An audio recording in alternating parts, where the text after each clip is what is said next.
ये क्या उनका एक प्रोसेस होता है। एक जनरल में अगर डाटा दूं आपको तो 44 एलिमेंट्स ऐसे होते हैं, न्यूट्रिएंट्स ऐसे होते हैं प्लांट वाटर ऑब्जर्वेशन के थ्रू अपने बॉडी में एब्जॉर्ब कर लेता है। अब जब ये प्लांट्स के अंदर आ जाते हैं, ठीक है, तो इनमें से 17 एसेंशियल होते हैं और रेस्ट लोग स्टार्ट कर रहे हैं हमारा न्यू बैच, हमारी न्यू क्लास, और वो टिप्स और ट्रिक्स की क्लास है। ये हमारा जो न्यू बैच है इसका नेम हमारा कंसेप्ट्स बिल्डिंग बैच है, क्योंकि यहाँ हम क्या करेंगे कि हमारे जो बायोलॉजी का पोर्शन है उसकी कुछ कंसेप्ट्स को बिल्ड करेंगे इस कोर्स में। और स्टार्टिंग में हम लोग यहाँ जो शुरुआत कर रहे हैं बच्चों, उस शुरुआत में हम लोग ये बात ध्यान रख रहे हैं कि उस टॉपिक से कर रहे हैं जो हमारे प्रेजेंट सिलेबस में तो नहीं है, लेकिन उसका लिंक हर सिलेबस के साथ है। टॉपिक का नेम है मिनरल न्यूट्रिशन, और उसमें जो टॉपिक है हमारा चैप्टर में वो है एसेंशियल मिनरल एलिमेंट्स। अब एसेंशियल मिनरल एलिमेंट्स होती क्या है, अगर हम ध्यान दें तो हम प्लांट बायोलॉजी यानी बॉटनी के इस पोर्शन को हम डिस्कस करेंगे और इसमें जो मेन कंसेप्ट है उसको समझेंगे। और ये कंसेप्ट क्या है, चलो स्टार्ट करते हैं और मेन चीज पर आते हैं। मेन चीज ये है कि जितने भी मिनरल न्यूट्रिशन की हम बात कर रहे हैं वो एसेंशियल मिनरल न्यूट्रिशन की हम बात कर रहे हैं। तो टोटल अगर हम सोचें तो एक प्लांट जब अपनी रूट से वाटर लेता है थ्रू रूट हेयर, तो आप जानते हैं कि रूट के साथ निकलते हैं रूट हेयर, और रूट हेयर से जब प्लांट क्या करता है वाटर को एब्जॉर्ब करता है, तो प्लांट जब वाटर को लेता है तो उसके साथ वाटर में मिक्स होकर सोल्ट भी अंदर आ जाते हैं। और जब प्लांट में सोल्ट अंदर आते हैं, मिनरल्स अंदर आते हैं, तो इसमें दो तरह के मिनरल्स आते हैं। एक तो जो होते हैं एसेंशियल वो आ जाते हैं और एक होते हैं नॉन एसेंशियल वो आ जाते हैं। तो दोनों ही न्यूट्रिशन को प्लांट अपने साथ ले लेते हैं। अब इसके लिए न्यूट्रिएंट की बात कर रहे हैं हम, तो न्यूट्रिएंट तो वो होंगे जो प्लांट के लिए एसेंशियल होंगे, है ना। तो इस 60 के रेशो में, एवरेज 60 के रेशो में प्लांट क्या करता है, एसेंशियल और नॉन एसेंशियल यानी जितने भी आसपास मिक्स होते हैं, क्योंकि ये तो ऐसा तो होगा नहीं कि प्लांट चूज कर लेगा कि मैं इस न्यूट्रिएंट को ले लूं इस न्यूट्रिएंट को ले लूं। तो जब मिनरल एब्जॉर्प्शन या सॉल्ट एब्जॉर्प्शन होता है तो उसमें एसेंशियल और नॉन एसेंशियल दोनों एलिमेंट्स आ जाते हैं, और ये एवरेज 60 या 60 के आसपास होते हैं। अब इनमें से 60 एलिमेंट्स में से जो एलिमेंट है हमने यहां लिखा है 17, ये 17 एलिमेंट प्लांट के लिए क्या होते हैं, एसेंशियल होते हैं। और बचे हुए जो एलिमेंट हैं 43 आसपास, वो कौन से होते हैं, नॉन एसेंशियल होते हैं। उन नॉन एसेंशियल की हमें कोई बात नहीं करनी है, हमको एसेंशियल एलिमेंट की बात करनी है।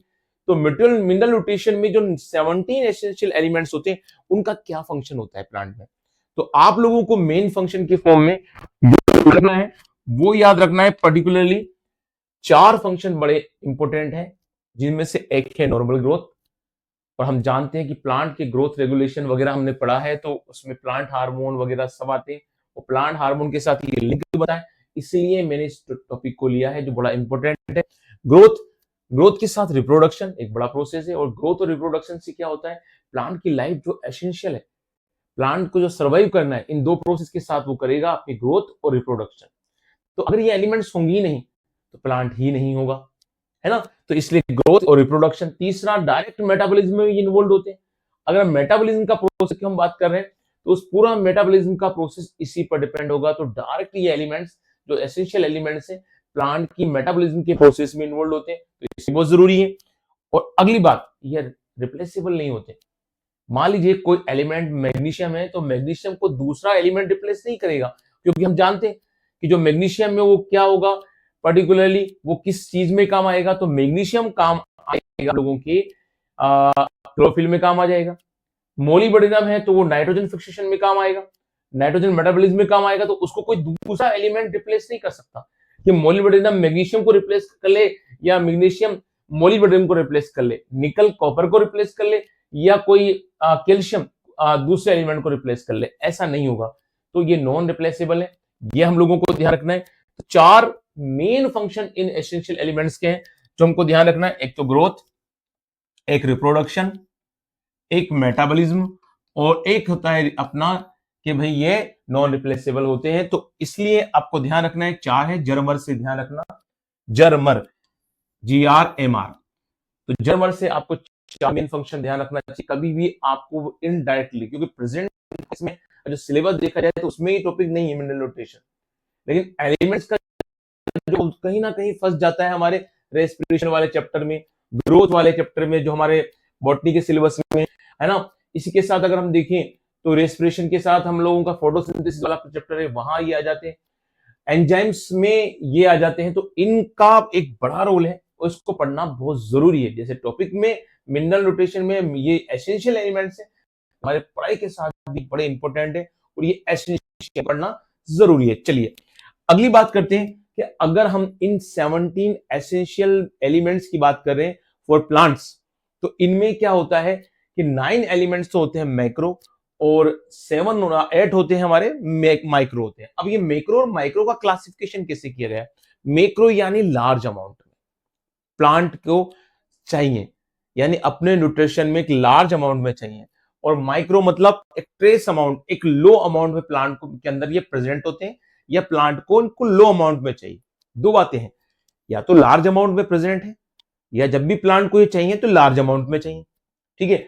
और माइक्रोन्यूट्रिएंट क्या होते हैं? एक लो अमाउंट, एक ट्रेस अमाउंट में प्लांट के अंदर होते हैं, और जब प्लांट को चाहिए तो लो अमाउंट या ट्रेस अमाउंट में ही चाहिए। अगर इस अमाउंट को अगर अपन देखें तो ये कितना होता है? अब पर्टिकुलरली अगर हम इसको फिक्स अमाउंट में बात करें तो 10 मिली मोल किलोग्राम इनवर्स। इससे ज्यादा चाहिए प्लांट को, या इससे ज्यादा प्रेजेंट है तो प्लांट में वो मैक्रोन्यूट्रिएंट होंगे, और ऐसे 9 मैक्रोन्यूट्रिएंट जिसकी हम बात करने वाले हैं। और ऐसे ही माइक्रोन्यूट्रिएंट की बात करें तो ये माइक्रोन्यूट्रिएंट कितने होते हैं? 8 होते हैं। और ये माइक्रोन्यूट्रिएंट क्या होते हैं? जो पर्टिकुलरली होते हैं वो 10 मिली मोल किलोग्राम इनवर्स से कम अमाउंट में ही प्लांट के अंदर होते हैं, क्योंकि ज्यादा में होंगे तो मैक्रो में चले जाएंगे। तो माइक्रो न्यूट्रिएंट जो होते हैं वो काफी ट्रेस अमाउंट में होते हैं, 10 मिली मोल किलोग्राम इनवर्स से कम अमाउंट में ही प्लांट के अंदर प्रेजेंट होते हैं, और जब प्लांट को चाहिए तो इनको ट्रेस अमाउंट या कम अमाउंट में ही चाहिए। तो ये डाटा जरूर ध्यान रखना आप लोग। इस डाटा को अपन देख भी लेते हैं। तो नेक्स्ट कंडीशन में आते हैं, तो एक मैक्रो और एक माइक्रो, दो कैटेगरी को हम लोगों को ध्यान देना है। एक मैक्रो की है और एक माइक्रो की है। अब मैक्रो और माइक्रो की जो दो कैटेगरी हमारे सामने हमने बतलाई है, इनमें क्या डिफरेंस है, इनमें क्या वेरिएशन है, उनको देख लेते हैं। प्रेजेंट लार्ज अमाउंट, जिससे हमने बात की कितनी, 10 मिली मोल किलोग्राम इनवर्स में से ज्यादा ही अमाउंट में ही प्लांट के अंदर होते हैं। और अगर लेस देन 10 मिली मोल किलोग्राम इनवर्स है, यानी इससे कम अमाउंट में, ट्रेस अमाउंट में है, तो वो कौन से हो जाएंगे? हमारे माइक्रोन्यूट्रिएंट्स हो जाएंगे। दूसरी बात, अब फंक्शन क्या है? आप जानते हैं कई प्रोटोप्लाज्मिक एक्टिविटीज होती हैं, पूरी मेटाबॉलिज्म का प्रोसेस प्रोटोप्लाज्मिक एक्टिविटीज है। रेस्पिरेशन जो प्रोसेस है उसका ग्लाइकोलाइसिस प्रोटोप्लाज्मिक एक्टिविटी है। ठीक है। माइटोकॉन्ड्रिया का प्रोसेस है ना। क्रेब्स साइकिल की हम बात करें, ईटीएस की बात करें, फोटोसिंथेसिस का पूरा प्रोसेस है प्लांट्स के अंदर जो हो रहे हैं। तो मेन जो प्रोटोप्लाज्मिक एक्टिविटीज हैं वो किस पर बेस्ड होती हैं? इन मैक्रोन्यूट्रिएंट्स पर होती हैं। लेकिन हम एंजाइम में जानते हैं कि एक फैक्टर आता है कोफैक्टर। अब एंजाइम का जो कोफैक्टर वाला काम होता है वो किसकी वजह से होता है? माइक्रोन्यूट्रिएंट्स की वजह से होता है। तो एंजाइम में जो कोफैक्टर का काम है, अपन जानते हैं एंजाइम सबस्ट्रेट, उसके बीच में लिंक बनाना है। तो एंजाइम सबस्ट्रेट के बीच में लिंक बनाना है तो कोफैक्टर बनाएंगे। तो जितना भी कोफैक्टर वाला फंक्शन होता है वो माइक्रोन्यूट्रिएंट पर बेस्ड होता है। ठीक है। ये दो मेन फंक्शन ध्यान रखना है, इसके अलावा इसके साइड एड में कुछ भी याद नहीं करना है, यही मेन है। अगर हम बात करें कि अगर कोई मैक्रोन्यूट्रिएंट है, अगर उसकी कंसंट्रेशन प्लांट में बढ़ रही है, उसका अमाउंट इंक्रीज हो रहा है, तो टॉक्सिसिटी इतनी प्लांट में नहीं आएगी। लेकिन अगर इसका अमाउंट कम हो रहा है तो टॉक्सिसिटी तो नहीं आएगी, लेकिन प्लांट में कुछ ऐसे सिम्टम्स शो हो जाएंगे जिस तरह से हमारी बॉडी में होते हैं, ऐसे प्लांट की बॉडी में भी हो जाएंगे कि यार ये मैक्रोन्यूट्रिएंट कम होगा तो ये कैरेक्टर्स आ जाएंगे, अगर ये न्यूट्रिएंट कम होगा तो ये कैरेक्टर आ जाएंगे। तो ऐसे अलग अलग जो कैरेक्टर होंगे, है ना, वो प्लांट के अंदर शो होंगे इन पर्टिकुलरली एलिमेंट की वजह से। तो दो बातों को ध्यान रखना है।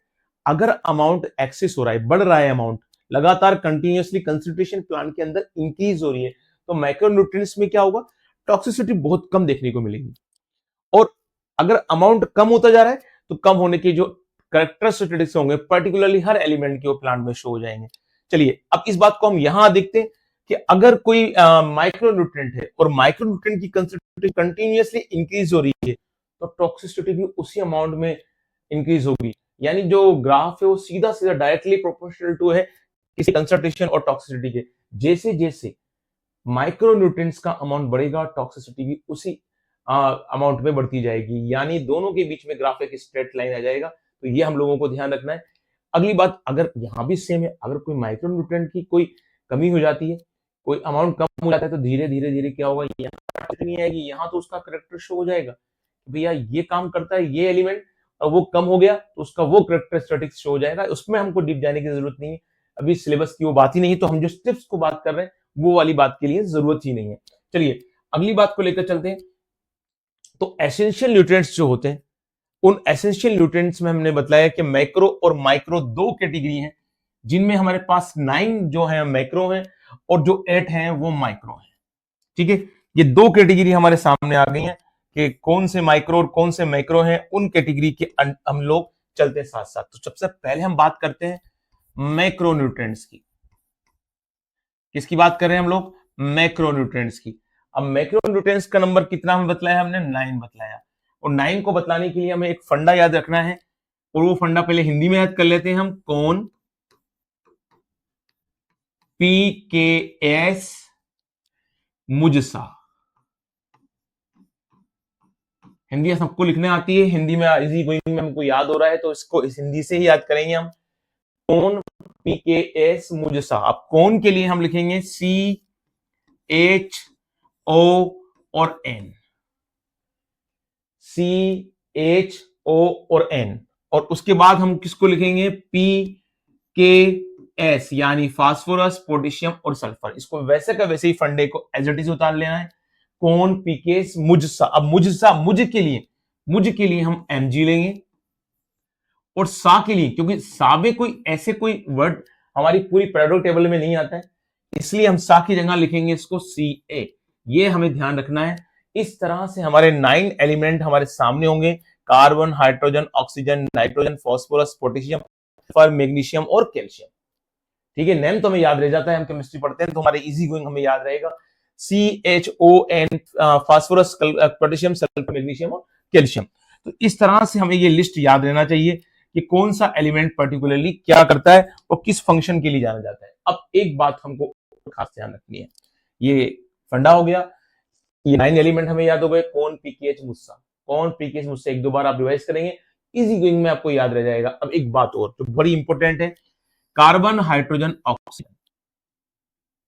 कार्बन, हाइड्रोजन, ऑक्सीजन ये प्लांट को जनरली मिल जाते हैं कार्बन डाइऑक्साइड और वाटर से, यानी इनका ओरिजिन यही है। लेकिन जो बचे हुए ये एलिमेंट हैं, ये वाले, ये प्लांट को कहां से मिलते हैं? सोइल से। ठीक है, तो ये बात जरूर ध्यान रखना कि कार्बन, हाइड्रोजन, ऑक्सीजन प्लांट उसका सोर्स क्या है, उसका ओरिजिन कहां से होता है? कार्बन डाइऑक्साइड और वाटर से प्लांट को मिल जाते हैं। और जो nitrogen, phosphorus, potassium, sulphur, magnesium, calcium है, ये प्लांट को कहां से मिलते हैं? सोइल से। तो हमको कंसेप्ट क्लियर हो गए, कौन PKS मुझसा का मतलब क्या है, कौन सी कहां से मिलते हैं, ये क्लियर हो गया। चलो बच्चों, अब आते हैं हम लोग माइक्रो न्यूट्रिएंट्स पे आते हैं। ठीक है, हमने ये बतलाया कि जो माइक्रो न्यूट्रिएंट्स होते हैं इनका अमाउंट कितना होता है। तो पहली बात तो हमने माइक्रो न्यूट्रिएंट्स का नंबर बतलाया 8। ठीक है, हमने कितना बतलाया? 8। अब 8 के लिए हम एक आयरन को ले रहे हैं, इसमें एक फंडा बना रहे हैं, फनी, बेमन क्यों, बेमन क्यों, जन्मों का। तो हमने एक सीधा फंडा बनाया, फनी क्यों जन्मों का। हम क्या वर्ड यूज कर रहे हैं? फनी, बेमन क्यों, जन्मों का। तो हमने एक जनरल लाइन ली, फनी, बेमन क्यों, जन्मों का। अब फनी में हम लोगों को ध्यान रखना है, यहां दो वर्ड को यूज करेंगे हम, फनी। हमारे केमिस्ट्री के अकॉर्डिंग यहां पर क्या हो जाते हैं? दो एलिमेंट्स आ जाते हैं, आयरन और निकल। बे, अब ये बे से हमको सीधा बी लिखना है। ठीक है, मन से हमको यहां यूज करना है Mn। कौन यूज करना है? Mn। और क्यों, क्यों के लिए हमको यूज करना है Cu, कॉपर। जन के लिए, जन्मों, जन्मों, यहां पर जन्मों में जन के लिए यूज करना है Zn, और मो के लिए यूज करना है Mo। दोनों में थोड़ा सा ध्यान रखना। ठीक है, और का जैसे ही नाम आएगा वापस हम Ca लिख देंगे, लेकिन हम जानते हैं कि हमने Ca पहले ही यूज कर रखा है। कहां पर? मैक्रो न्यूट्रिएंट्स में यूज कर रखा है। तो दो बार तो एक चीज यूज होती नहीं है, तो इसलिए दिमाग में याद करना, फंडा का से ही चलेगा, लेकिन हमको यूज करना है Cl। ठीक है। तो इस तरह से हमारे सामने आयरन, निकल, boron, manganese, copper, zinc, molybdenum और कैल्शियम आ चुका है। और ये मोलिब्डेनम जो है बड़ा इंपॉर्टेंट है, इसको भी ध्यान रखना कि ये अलग अलग जो होता है नाइट्रोजन फिक्सेशन के प्रोसेस में एक बड़ा रोल प्ले करता है। ठीक है, बड़ा रोल प्ले करता, हम लोग जानते हैं कि इसकी बड़ी प्रोसेस है। तो इन एलिमेंट्स को हम लोग एक बार फिर ध्यान रख लें। फनी बेमन क्यों जन्मों का, फनी बेमन क्यों जन्मों का, हम फनी से बोल रहे हैं कि यार तू फनी जो है ना, काफी टाइम से हमसे बात नहीं कर रहा है, नाराज है, ऐसा है वैसा है, जो भी हम लोग हैं। फनी बेमन क्यों जन्मों का, फनी से आयरन निकल हो जाएगा, बे से बोरोन हो जाएगा, एमएन से मैग्नीज हो जाएगा, क्यों से सीयू हो जाएगा कॉपर, जन्मों से, जन्मों और मो को अलग रखेंगे, जन्मों से जिंक और एमओ से मोलिब्डेनम, और क्लोरीन या क्लोराइड जो होगा वो हमारा प्रोसेस में का से हम लिखेंगे तो सीए लिखेंगे। हम जानते हैं सी ऑलरेडी हमने मैक्रो में लिख रखा है, तो माइक्रो में कौन आएगा, सीएल आएगा। तो इस तरह से हमें ये एलिमेंट याद हो जाएंगे। उसके बाद हमारा नेक्स्ट काम ये रहेगा कि हम जानते हैं कि इनमें से ये सभी जो एलिमेंट्स हैं इन सबका सोर्स क्या है, प्लांट को ये कहां से मिलते हैं या इनका ओरिजिन क्या है, प्लांट इनको कहां से लेते हैं। तो प्लांट इनको कहां से लेते हैं उसकी बात करें तो प्लांट को जनरली ये सब कहां से मिलते हैं, सोइल से मिलते हैं। कहां से मिलते हैं बच्चों, सोइल से मिलते हैं। तो इनका सबका सोर्स क्या है, सोइल है। अब अलग अलग फॉर्म में मिलते हैं, उस फॉर्म को हमको याद नहीं करना है कि सल्फर सल्फेट फॉर्म, जैसे बोरोन है बोरेट की फॉर्म में है। ठीक है, कॉपर जो है अलग अलग फॉर्म में होता है, कॉपरेट क्यूपरेट की फॉर्म में, या मोलिब्डेनम, मोलिब्डेनम की जो कंडीशन होती है मोलिब्डेट फॉर्म में मिलता है, क्लोरीन क्लोराइड की फॉर्म में मिलता है। वो हमको याद नहीं करना, वो डीप चला जाता है, वो नहीं है हमारा, तो जरूरत भी नहीं पड़ती है। तो एक टॉपिक जो आपका बच्चों हमने आज डिस्कस किया, उस टॉपिक में हमने बताया कि कैसे कोई जो मिनरल न्यूट्रिशन में जो एसेंशियल मिनरल्स होते हैं 17, वो प्लांट किस किस फॉर्म में लेते हैं, मैक्रो क्या होते हैं, माइक्रो क्या होते हैं, और जर्मर जो है ग्रोथ, रिप्रोडक्शन, मेटाबॉलिज्म, और एक हमने लास्ट में बताया कि रिप्लेसेबल नॉन रिप्लेसेबल होते हैं। इन चीजों को हम लोगों को ध्यान रखना पड़ेगा, जो मेन फंक्शन है वो क्या हो गया। तो ये बड़ा इंपॉर्टेंट टॉपिक है। अगर ये डायरेक्ट नहीं आता, इनडायरेक्टली पूछा जाता है, तब भी हम लोगों को ध्यान रखना है। एक बढ़िया सा क्वेश्चन हमारे टिप्स पे होगा। और आज की क्लास ऐसी है कि अगर ये क्लास आपको सीधी की सीधी ऐसी की ऐसी एग्जाम में याद रह जाती है, तो बड़े आराम से आप कंपटीशन में एग्जाम में भी, या अपने बोर्ड एग्जाम में भी, या किसी भी तरह की एग्जाम में आराम से इसको कवर कर लेंगे। तो उम्मीद है कि क्लास आपके लिए अच्छी होगी और कुछ बेनिफिशियल होगी। मिलते हैं बच्चों नेक्स्ट क्लास में। Good day and good bye.